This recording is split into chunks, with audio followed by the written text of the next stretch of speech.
नमस्कार दोस्तों। आज हम आपके लिए लेके आए राजस्थान सीईओ का एग्जाम 2020 में कंडक्ट कराया गया था। और वो एग्जाम में आपको 100 क्वेश्चन पूछे गए थे, जिसमें उन्होंने हिंदी और इंग्लिश दोनों का इस्तेमाल किया गया था लैंग्वेज का, लेकिन उन्होंने हिंदी ज़्यादा प्रेफर की थी। तो आज हम कुछ क्वेश्चन हैं जो हम इस क्वेश्चन सेशन में डिस्कस करने वाले हैं। तो अभी आप देख लेते हैं। इसमें नेगेटिव मार्किंग भी थी, तो आपको पता होना चाहिए था। ठीक है, तो अभी इसमें फर्स्ट क्वेश्चन है। वो फर्स्ट क्वेश्चन इसमें क्या है कि विश्व स्वास्थ्य दिवस कब मनाया जाता है। तो विश्व स्वास्थ्य दिवस कब मनाया जाता है। ठीक है, तो इसमें ऑप्शन है 10 मई है, 1 दिसंबर है, 11 मार्च है और 7 अप्रैल है। तो आपको पता होना चाहिए जो 1 दिसंबर है उसको हम एड्स दिवस मनाते हैं। क्या मनाते हैं? एड्स दिवस मनाते हैं। ठीक है, और जो 7 अप्रैल है उसको हम विश्व स्वास्थ्य दिवस मनाते हैं। ठीक है, तो इसका आंसर क्या जाएगा? डी। डी इसका आंसर है। ठीक है, नेक्स्ट अगर हम देखते हैं भारत में वर्तमान राष्ट्रपति कौन है। तो ये क्वेश्चन 2020 में आया था। तो 2020 में जो हमारे राष्ट्रपति थे उनका आपको आंसर देना है। तो इसमें ऑप्शन है श्री वेंकैया नायडू, श्री प्रणब मुखर्जी, श्री रामनाथ कोविंद, जो कि रामनाथ कोविंद था इनका पूरा नाम, थोड़ा सा मिस्टेक हुआ था इधर, श्री लाल कृष्ण आडवाणी। तो जो सी है वो इसका आंसर जाएगा श्री रामनाथ कोविंद। तो इसका आंसर क्या जाएगा? सी। नेक्स्ट इसमें क्वेश्चन है एमटीपी एक्ट भारतीय संसद द्वारा कब लागू किया गया था। तो एमटीपी एक्ट का क्वेश्चन है कौन सा? तीसरे वाला। तो उसमें ऑप्शन है 1962, 1971, 1965, 1984। तो जो एमटीपी एक्ट है, मेडिकल टर्मिनेशन ऑफ प्रेगनेंसी, जो लीगल अबॉर्शंस होते हैं, वो उन चीज़ के लिए एक एक्ट बनाया गया था जिसमें आप टर्मिनेट कर सकते हैं प्रेगनेंसी। कुछ कंडीशंस थी, कुछ एथिक्स थे, कुछ रूल्स एंड रेगुलेशन थे। तो वो 1971 में क्या किया गया था, उसको लागू किया गया था। ठीक है, नेक्स्ट क्वेश्चन है इसमें निम्नलिखित बीमारियों में से कौन सी बीमारी का भारत से उन्मूलन हो चुका है या किया जा चुका है। ठीक है, तो उन्मूलन का मतलब होता है एरेडिकेशन। ठीक है, एरेडिकेशन। तो एरेडिकेशन एक वर्ड होता है इसका, एलिमिनेशन। तो एरेडिकेशन और एलिमिनेशन में अगर आपको पता होना चाहिए, एरेडिकेशन और एलिमिनेशन। ठीक है, मैं यहाँ पे देख लेते हैं हम एक बार, एरेडिकेशन और एलिमिनेशन। तो ये एरेडिकेशन हो गया, ये एलिमिनेशन हो गया। तो एरेडिकेशन में क्या होता है कि आप रिमूव बाई रूट। रूट मतलब उसका क्या नहीं मिलना चाहिए, एक भी पॉजिटिव एजेंट भी नहीं मिलना चाहिए। और इसमें जो पॉजिटिव एजेंट है वो तो प्रेजेंट रह सकता है लेकिन डिजीज नहीं होती। तो एलिमिनेशन और एरेडिकेशन का ये क्या है? एक सिंप्लीफिकेशन है। तो ठीक है, तो अभी हम इसमें पढ़ने वाले कि उन्मूलन कौन सा किया जा चुका है, मतलब एरेडिकेशन किसका हो चुका है। तो उसमें क्षय रोग, मलेरिया, पोलियो और एड्स, ये 4 ऑप्शन हैं। जो कि जिसमें क्षय रोग भी अभी है, मलेरिया भी है और एड्स है। ठीक है, ये तीनों अभी भी डिजीज हैं, लेकिन पोलियो के अभी केसेस नहीं मिल रहे हैं। ठीक है, तो और नहीं मिल रहे हैं, और ये पोलियो है जो ये क्या हो चुका है, इरेडिकेट हो चुका है। ठीक है, अब हम थोड़ा सा पोलियो के बारे में इसमें देख लेते हैं। किसके बारे में देख लेते हैं? पोलियो के बारे में। ठीक है, तो पोलियो एक ऐसी डिजीज है जिसको हम इन्फेंटाइल पैरालिसिस बोलते हैं। ठीक है, क्या बोलते हैं? इन्फेंटाइल पैरालिसिस बोलते हैं। ठीक है, जो कि एक फीको ओरल रूट से फैलती है। जो इसका मोस्ट कॉमन रूट है वो कौन सा? फीको ओरल है। कई बार ये ड्रॉपलेट से भी फैलती है।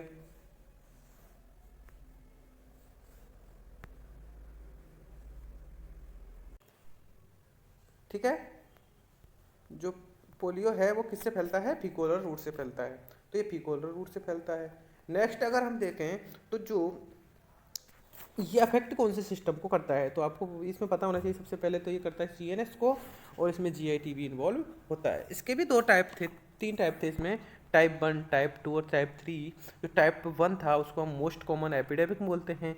मोस्ट कॉमन कॉज होता है वो किसका? एपिडेमिक का कॉज बना था। लेकिन जो टाइप 2 था वो था most antigenic and easily eradicable था। और जो टाइप 3 था वो most common cause of vaccine associated paralytic poliomyelitis. तो पी वी को हम क्या बोलते थे इधर? टाइप 3 बोलते थे। तो इसमें जो ये तीनों क्या थे? पोलियो के वेरिएंट थे। ठीक है, अब इसमें जो लास्ट केस था पोलियो का, क्या था? लास्ट केस था पोलियो का, लास्ट केस वो आया था जनवरी 2011 में। कब? इंडिया में। ठीक है, तो 2011 में क्या हुआ था? इसका लास्ट केस आया था। उसके बाद India declared free from polio 27 मार्च को, और 27 मार्च 2014 को उन्होंने इंडिया को क्या कर दिया था? एरेडिकेट घोषित कर दिया था। ठीक है, कि पोलियो एरेडिकेट हो चुका है। जो पोलियो सेकंड है, पोलियो वेरिएंट सेकंड है, वो 20 सितंबर 2015 20 सितंबर 2015 को क्या हुआ था, एरेडिकेट हुआ था। कौन सा, सेकंड वाला। ठीक है, तो इसका आंसर क्या जाएगा इसमें, पोलियो। तो सी इसका आंसर है। हरित क्रांति, ग्रीन रिवॉल्यूशन का आह्वान किसने किया था। तो ग्रीन रिवॉल्यूशन क्या है वो आपको पता होना चाहिए। तो ग्रीन रिवॉल्यूशन क्या था कि जो एग्रीकल्चर थी इंडिया की, जो 1960 में ग्रीन रिवॉल्यूशन आया था, उसमें उन्होंने ध्यान दिया था किस चीज़ पे, कि जो एग्रीकल्चर है किसकी, इंडिया की, उसको हम मॉडर्न तरीके से क्या करेंगे, प्रैक्टिस करेंगे। और मॉडर्न तरीके से जब उसको प्रैक्टिस किया, ठीक है, जब उसको मॉडर्न तरीके से प्रैक्टिस किया तो उसमें जो मॉडर्न टेक्निक्स थी, जो हाई यील्डिंग वैरायटी थी, जो इरिगेशन था, ऐसे कुछ पेस्टिसाइड्स का यूज किया गया, फर्टिलाइजर्स का यूज किया गया, तो उसकी वजह से क्या बन गया, प्रोडक्टिविटी इंक्रीज हो गई किसकी, एग्रीकल्चर की, भारत में। ठीक है, तो इसलिए इसको क्या बोलते हैं, ग्रीन रिवॉल्यूशन। जो एस एस स्वामीनाथन थे वो इसके साइंटिस्ट थे, और उन्होंने ही 1960 में ये क्या किया था, इसको लॉन्च किया था, किसको, क्या बोलते हैं, ग्रीन रिवॉल्यूशन को, हरित क्रांति जिसको बोलते हैं। ठीक है, तो इसमें हमने एक ऐसी कौन सी टेक्निक यूज की थी, जैसे उसको खेत में सिंचाई करने के लिए इरिगेशन का यूज किया गया था, पेस्टिसाइड्स का यूज किया गया था, और फर्टिलाइजर्स का भी यूज किया गया था। तो एक इंपॉर्टेंट क्वेश्चन है जो आपको पता होना चाहिए। तो इसका आंसर क्या जाएगा, एस स्वामीनाथन। नेक्स्ट क्वेश्चन है, भारत में स्वच्छ भारत का अभियान शुभारंभ कब किया गया था। तो भारत में जो स्वच्छ भारत अभियान है वो किया गया था 2014 में, और जो कि प्रधानमंत्री नरेंद्र मोदी द्वारा इस्टेब्लिश किया गया था, जो 2 अक्टूबर 2014 को किया गया था। तो इसका आंसर क्या जाएगा, 2 अक्टूबर 2014। 7वां क्वेश्चन है, निम्नलिखित कौन सी प्रक्रिया को ग्लोबल वार्मिंग का जिम्मेदार ठहराया गया है। तो आपको पता होना चाहिए कि ग्लोबल वार्मिंग क्या है। ग्लोबल वार्मिंग क्या है कि जो क्लाइमेट है, जो इन्वायरमेंट है अपना, जो ग्लोबल है, ग्लोबल मीन्स जो पूरा वर्ल्ड है उसमें टेम्परेचर क्या हो रहा है, इंक्रीज हो रहा है। और वो किसकी वजह से होता है, कुछ गैसेस हैं जिनको हम क्या बोलते हैं, ग्रीन हाउस इफेक्ट गैसेस बोलते हैं। अभी आपको पता होना चाहिए कि कौन कौन सी गैसेस होती हैं, जैसे कार्बन डाइऑक्साइड हो गया। ठीक है, तो अभी हम यहाँ पे लिख लेते हैं एक बार कौन कौन सी ग्रीन हाउस की गैसेस हैं, और वो हैं CO2 है, NO2 है, नाइट्रस ऑक्साइड है, नाइट्रस ऑक्साइड है, मीथेन है, ठीक है, CFC है, क्लोरोफ्लोरोकार्बन, और ओजोन है, और एवेपोरेशन है। ठीक है, तो ये चीज़ें जो गैसेस हैं वो चीज़ें ग्लोबल वार्मिंग करवा रही हैं। ठीक है, तो इसका आंसर क्या जाएगा, ग्रीन हाउस इफेक्ट है। निम्नलिखित में कौन सा रोग फीको ओरल रूट से नहीं फैलता है। तो एक नेगेटिव क्वेश्चन है कि कौन सा रोग इससे नहीं फैलता है।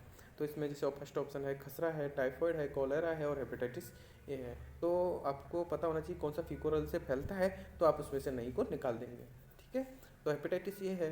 तो हेपेटाइटिस के बारे में अगर हम देखें तो hepatitis A, hepatitis B, hepatitis C, hepatitis D, और हेपेटाइटिस ई। जो हेपेटाइटिस ए होता है और हेपेटाइटिस ई होता है, ये दोनों किससे फैलते हैं, फीको ओरल रूट से फैलते हैं। और जो बी और डी हैं ये ब्लड ट्रांसफ्यूजन से फैलते हैं। और जो हेपेटाइटिस सी है वो उसको हम बोलते हैं पोस्ट ट्रांसफ्यूजन हेपेटाइटिस। तो ये आपको पता होना चाहिए। ठीक है, नेक्स्ट अगर हम देखें इसमें तो जो कॉलेरा है, ठीक है, जो कॉलेरा है वो भी फीको ओरल रूट से फैलता है, जो कि अनसैनिटरी या फिर अनहाइजेनिक चीज़ें अगर कोई यूज करता है तो उसको क्या हो जाता है, कॉलेरा हो जाता है। ठीक है, जिसमें भी सीवियर डायरिया जैसी चीज़ें देखने को मिलती। टाइफॉइड एक इम्पोर्टेंट चीज़ है जो कि किससे फैलता है, फीको ओरल रूट से फैलता है। तो ये तीनों चीज़ें हैं जो फीको ओरल रूट से फैलती हैं। और जो खसरा है, खसरा को हम क्या बोलते हैं, मीजल्स बोलते हैं। और मीजल्स एक ड्रॉपलेट इन्फेक्शन है, एक कम्युनिकेबल डिजीज है। ठीक है, जो कि ड्रॉपलेट के थ्रू फैलती है, जिसमें आपको पता होना चाहिए कि क्या बोलते हैं इसको, इसका जो इंक्यूबेशन पीरियड होता है वो 10 to 14 डेज होता है। ठीक है, इसमें क्या बनते हैं, इसमें बनते हैं कॉप्लिक स्पोर्ट। अब आपको पता होना चाहिए कि जो कॉप्लिक स्पोर्ट्स होते हैं वो क्या होते हैं, वो होते हैं टेबल साइड क्रिस्टल लाइक कुछ ऐसे आपको दिखेंगे उधर, जो कि वाइटिश होंगे या फिर ब्लूइश होंगे, जिसका जो बेस होगा, जैसे अगर ये है तो इसका जो बेस है वो रेड कलर का रहेगा। ठीक है, जो कि कहाँ पे देखने होंगे, जो सेकंड मोलर टीथ है अपना उसके जस्ट अपोजिट आपको बकल मुकोसा में अगर कुछ स्पॉट दिखते हैं, और हमको उनको क्या बोलते हैं, कॉप्लिक स्पोर्ट बोलते हैं। ठीक है, तो ये इसका आंसर है क्या, ए, क्योंकि ये तीनों तो फीको ओरल रूट से फैलते हैं। जो ए है, जो खसरा है, वो किससे फैलता है, ड्रॉपलेट इन्फेक्शन से फैलता है। ठीक है, नेक्स्ट क्वेश्चन है, दस्त रोग में मृत्यु का मुख्य कारण कौन सा है। तो जो डायरिया होता है उसमें किस वजह से मृत्यु होती है, तो वो आपको इसमें बताना था। ठीक है, अभी इसमें ऑप्शन है उल्टी है, पेट में दर्द है, निर्जलीकरण है और सुस्ती है। तो आपको पता होना चाहिए कि उल्टी से भी मृत्यु नहीं होती, पेट में दर्द से भी नहीं होती और सुस्ती से नहीं होती। तो ये तीनों तो इसमें ऑटोमेटिक रंग, और जो निर्जलीकरण है वो इसका आंसर जाएगा क्या, निर्जलीकरण। निर्जलीकरण को हम अगर देखें तो उसको हम क्या बोलते हैं, डिहाइड्रेशन।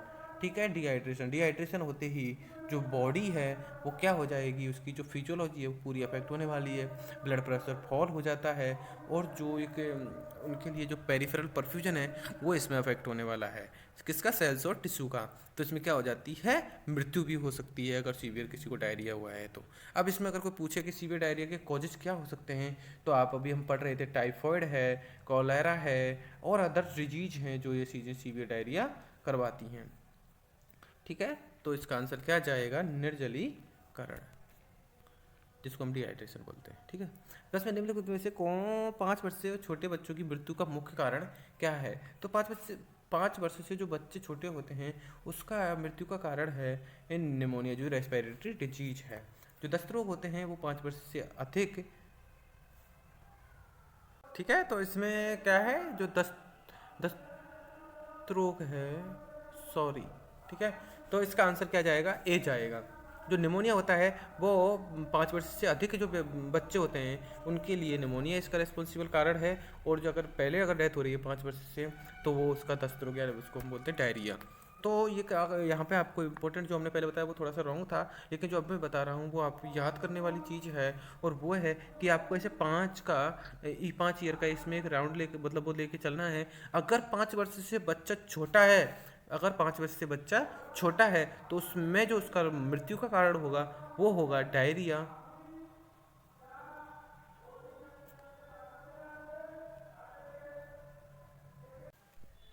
और अगर 5 वर्ष से ज़्यादा है तो उसका कारण क्या रहेगा, निमोनिया रहेगा। तो ये आपको पता होना चाहिए और आप उसके हिसाब से याद कर सकते हैं। नेक्स्ट क्वेश्चन है, बच्चों में सामान्यतः कैपिलरी रिफिल टाइम कितना होता है। तो इसका आंसर है बी। क्या है इसका आंसर, बी। क्योंकि जो कैपिलरी रिफिल टाइम होता है वो हम कैसे चेक करते हैं कि जो फिंगर्स होती है उसको हम प्रेस करके रखते हैं, और जब उसको हम छोड़ते हैं या फिर उसको हम छोड़ते हैं तो उसमें क्या आ जाता है, ब्लड अगर सर्कुलेशन हो गया विद इन 3 सेकंड तो हम सोचेंगे कैपिलरी रिफिल टाइम कितना है, विद इन 3 सेकंड है, तो लेस देन 3 सेकंड इसका क्या आएगा, आंसर आएगा। नेक्स्ट क्वेश्चन है इसमें, आप एक 6 माह के बच्चे का विकास का आकलन कर रहे हैं, सामान्यतः निम्नलिखित से आप क्या उम्मीद कर सकते हैं। तो डेवलपमेंट, ग्रोथ एंड डेवलपमेंट का एक क्वेश्चन है, किसका, ग्रोथ एंड डेवलपमेंट का क्वेश्चन है। ठीक है, तो अगर आप इसका कि माइल स्टोन चेक कर रहे हैं, माइल स्टोन चेक कर रहे हैं, और माइल स्टोन में आपको 6 महीने के बच्चे का याद आ रहा है, तो 6 महीने का बच्चा बोल नहीं सकता है। ठीक है, बाइक नहीं बोल सकता है, ओनली माँ और दा बोल सकता है। बच्चा चम्मच से खाना खाने के लिए उसको अभी 18 मंथ और लगने हैं। ठीक है, मतलब 18 मंथ में करता है वो। बच्चा स्वयं उठकर खड़ा हो सकता है, तो ये भी अभी बाद में मतलब 10, 11, 12 मंथ पे ये सब होता है। और जो सी इसका आंसर है, बच्चा स्वयं बैठ सकता है, या तो मिनिमम सपोर्ट के साथ, या फिर वो तो सिटिंग पोजीशन में अगर बच्चा बैठता है तो वो कौन सा, इसका आंसर क्या जाएगा, सी जाएगा। ठीक है, तो 6 माह के बच्चे का विकास का आकलन हम, बच्चा स्वयं बैठ सकता है। भारत में जन्म के समय नवजात का सामान्यतः वजन, तो जो नॉर्मल जो नियोनेटल का वेट है वो इसमें पूछा है, तो वो कितना होता है, 2.5 to 3.5 इसका आंसर है। ठीक है, नेक्स्ट क्वेश्चन है, जब कंगारू मदर केयर केएमसी प्रदान की जाती है वह कम से कम कितने समय तक प्रदान करनी चाहिए।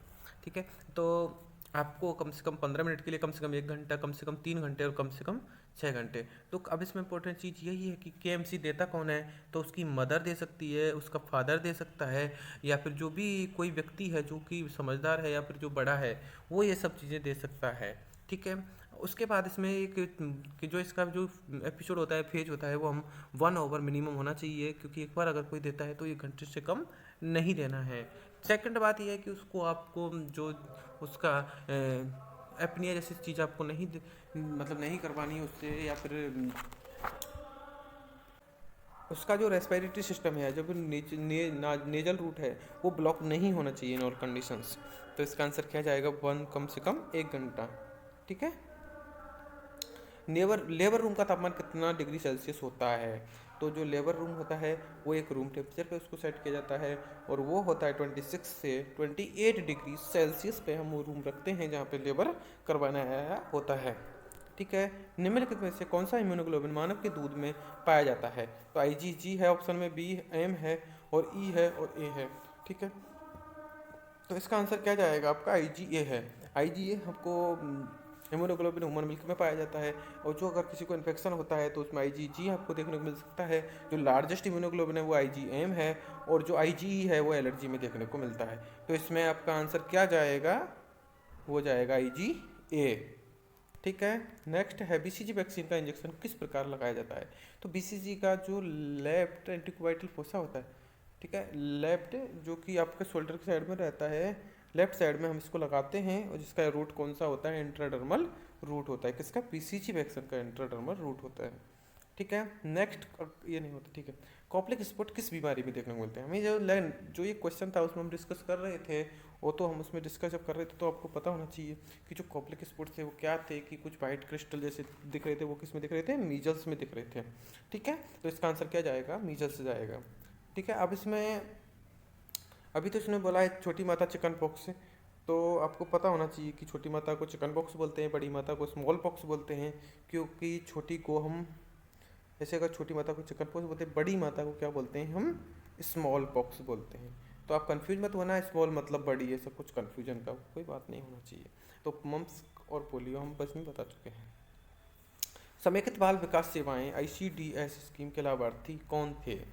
ठीक है, इंटरनेशनल चाइल्ड डेवलपमेंट स्कीम है ये। ठीक है, जिसमें 6 वर्ष से छोटे बच्चे, गर्भवती तथा स्तनपान कराने वाली महिलाएं, जिसमें बुजुर्ग व्यक्ति नहीं लिए गए थे, तो इसका आंसर क्या जाएगा? इसमें डी जाएगा। इसमें 6 वर्ष से छोटे बच्चों को और जो गर्भवती या फिर जो ब्रीस्ट फीडिंग मदर थी उन सब के लिए स्कीम फायदा देने वाली है। ठीक है, निम्नलिखित में कैल्शियम का सबसे बढ़िया स्रोत कौन सा है? तो कैल्शियम का आपको पता होना चाहिए कि सबसे बढ़िया जो स्रोत है वो क्या है? दूध है। ठीक है, क्योंकि उसमें क्या रहता है?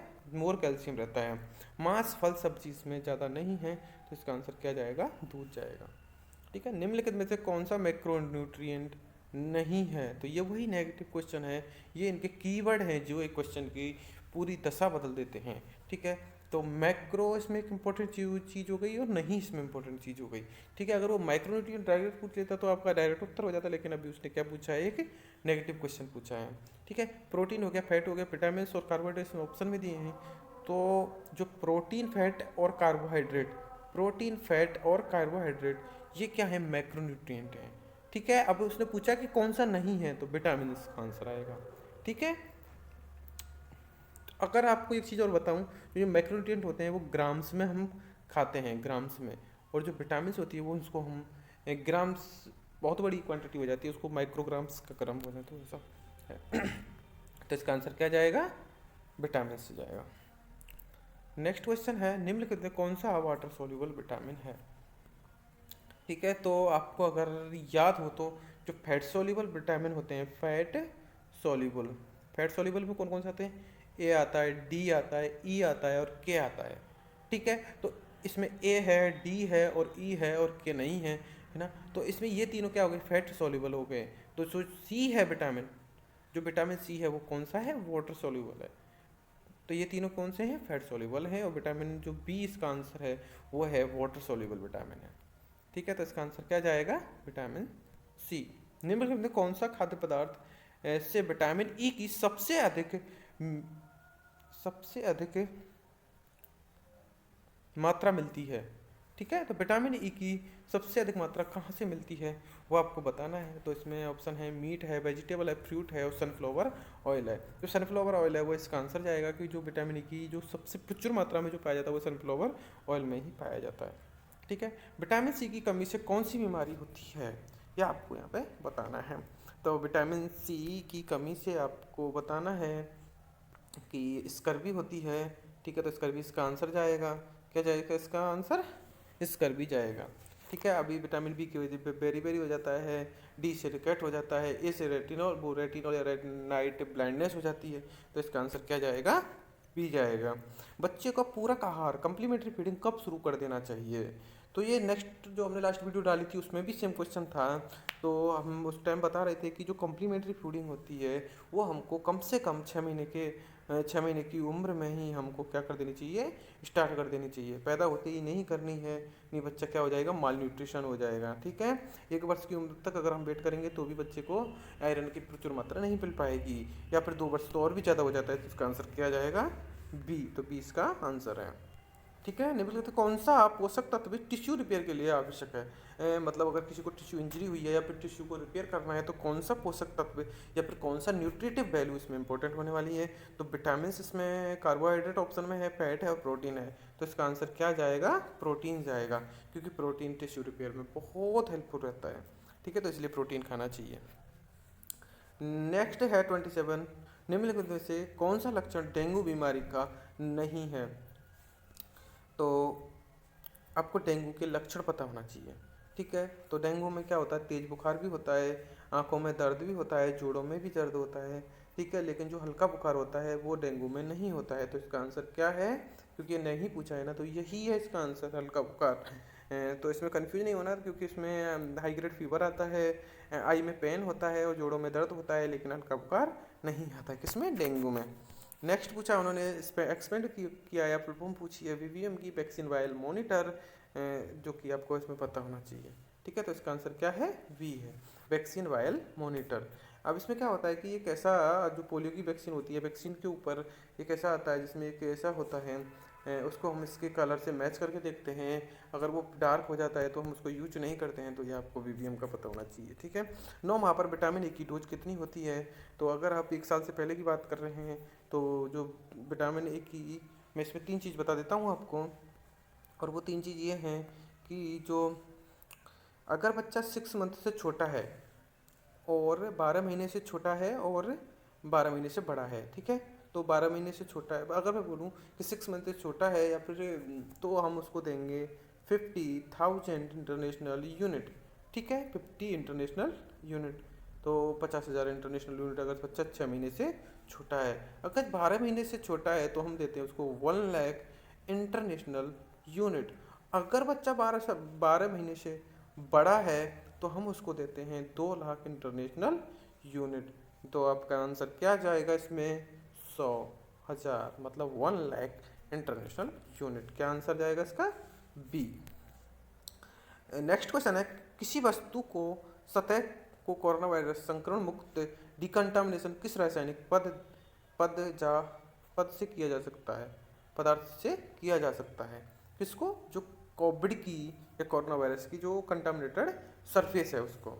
ठीक है, तो इसमें एक याद करने वाली बात है कि सोडियम हाइपोक्लोराइड हम इसमें यूज कर रहे हैं किसमें, कोविड को निकालने में। ठीक है, कोविड को डिस्कंटामिनेशन करने में हम सोडियम हाइपोक्लोराइड यूज करते हैं। फॉर्मल्डिहाइड और मेथनॉल और क्लोराइड इसका आंसर नहीं है, इसका आंसर है सोडियम हाइपोक्लोराइड। ठीक है, नेक्स्ट क्वेश्चन है इसमें, मल्टी ड्रग रेसिस्टेंट ट्यूबरक्लोसिस के इलाज की अवधि कितनी होती है। ठीक है, तो इसमें आपको पता होना चाहिए कि जो मल्टी ड्रग हो गया, ठीक है, मल्टी ड्रग में क्या होता है कि जो जो पेशेंट होता है, जो क्लाइंट होता है, वो रेसिस्टेंट हो जाता है किसकी वजह से, रिफाम्पिसिन और एथाम्ब्यूटोल, ये दोनों ड्रग से वो क्या हो जाता है, रेसिस्टेंट, मतलब ये दोनों उसको अफेक्ट नहीं कर रही हैं। तो उस टाइम जो उसकी जो ड्रग का ड्यूरेशन है, जो उसको ट्रीटमेंट लेना है, वो कितना लेना पड़ेगा, कम से कम 20 से 24 महीने। तो इसका आंसर क्या जाएगा, तो ये ट्यूबरक्लोसिस का आपको ट्रीटमेंट पता होना चाहिए कि आपको फर्स्ट लाइन में कब देना है, सेकंड लाइन में कब क्या देना है, और जब क्या इसका रेसिस्टेंट होती है। क्योंकि अगर एक बार टीबी रेसिस्टेंट हो गया, ड्रग रेसिस्टेंट टीबी हो गया, तो उसका लंबा ट्रीटमेंट जाता है, तो वो आपको 2 साल से भी जाता है। तो 20 से 24 मंथ हम क्या देते हैं, मल्टी ड्रग रेसिस्टेंट ट्यूबरक्लोसिस के लिए देते हैं। नेक्स्ट क्वेश्चन है, गर्भवती महिला को टिटनेस टॉक्साइड के 2 टीके लगाने के बीच में कम से कम कितना अंतराल होना चाहिए। तो टीटी का अगर कोई टीका लगवा रहे हैं तो आपकी मिनिमम कम से कम 4 सप्ताह, मतलब 1 मंथ का टाइम तो होना ही चाहिए। ठीक है, तो इसका आंसर कौन सा जाएगा, कम से कम 1 सप्ताह, ये गलत हो जाता है। कम से कम 2 सप्ताह, ये भी गलत है। कम से कम 4 सप्ताह, तो ये इसका सही आंसर है। और 12 सप्ताह का कोई लॉजिक नहीं है। तो इसका आंसर क्या जाएगा इसमें, सी। ठीक है, नेक्स्ट क्वेश्चन है इसमें,